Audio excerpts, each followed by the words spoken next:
આજે આપણે જાણીશું કે દર 3 વર્ષમાં એકવાર આવતા એવા અધિક માસની પૌરાણિક કથા શું છે.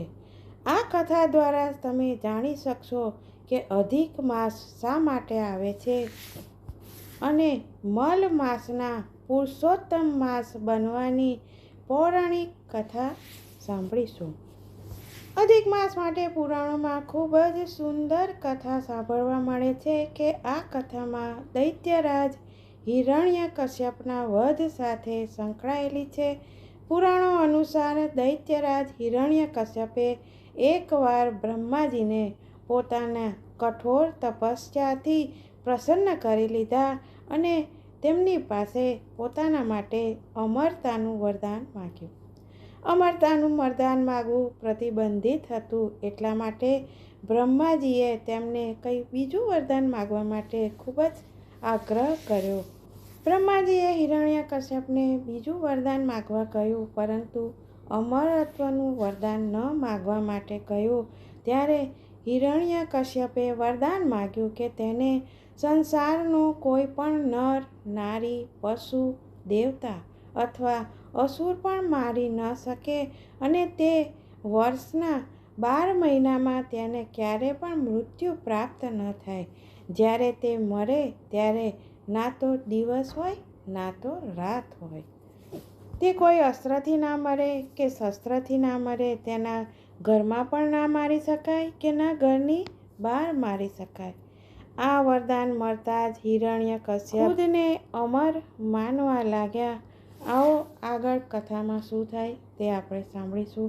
જય શ્રી કૃષ્ણ મિત્રો, સ્વાગત છે તમારું મારી ચેનલ સ્નેહ સાગરમાં.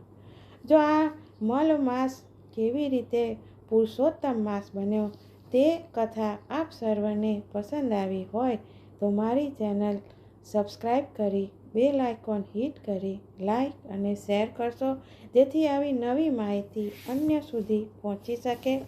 આવું વરદાન મળતા જ હિરણ્યકશ્યપ ખુદને અમર માનવા લાગ્યા અને પોતાની જાતને જ ભગવાન જાહેર કરી દીધા.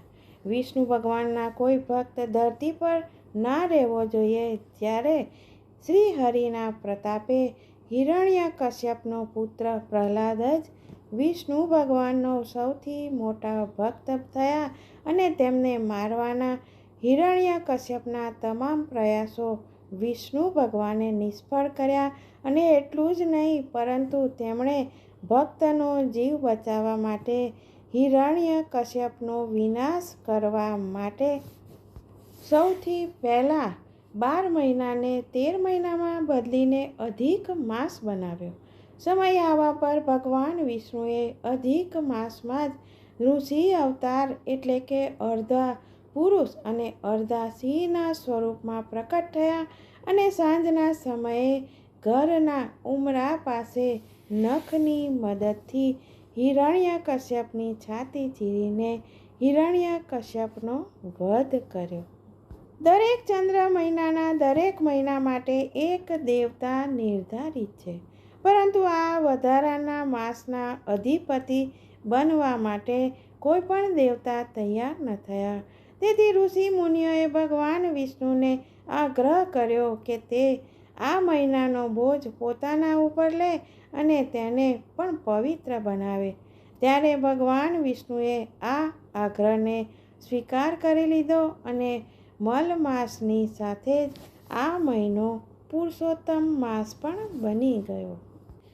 એવી માન્યતા છે કે સ્વામી વિહીન થવાને કારણે અધિક માસને મલ માસ કહેવાથી તેમની મોટી નિંદા થવા લાગી અને આ વાતથી દુઃખી થઈને મલ માસ શ્રી હરિ પાસે ગયા અને તેમને પોતાનું દુઃખ કહ્યું અને પછી શ્રી હરિ વિષ્ણુ તેમની પાસે ગૌલોક પહોંચ્યા અને મલ માસની વ્યથા જાણીને ગૌલોકમાં ભગવાન શ્રી કૃષ્ણએ તેમને વરદાન આપ્યું કે હવેથી હું તમારો સ્વામી છું.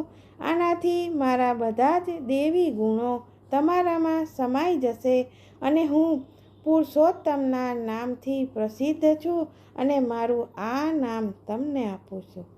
આજથી તમને મલ માસને બદલે પુરુષોત્તમ માસ તરીકે ઓળખવામાં આવશે.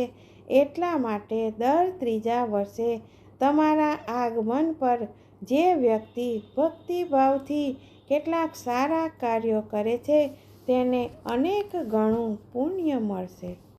આ રીતે ભગવાને અનુપયોગી થયેલા અધિક માસને ધર્મ અને કર્મ માટે ઉપયોગી બનાવ્યો. તેથી આ દુર્લભ પુરુષોત્તમ માસમાં જે લોકો સ્નાન કરે છે, પૂજા કરે છે, અનુષ્ઠાન કરે છે અને દાન કરે છે તેમને અનેક ગણા પુણ્ય ફળની પ્રાપ્તિ થાય છે. જય શ્રી કૃષ્ણ મિત્રો. ફરી મળીશું આવા અવનવા નવા અદ્ભુત વિષયો સાથે.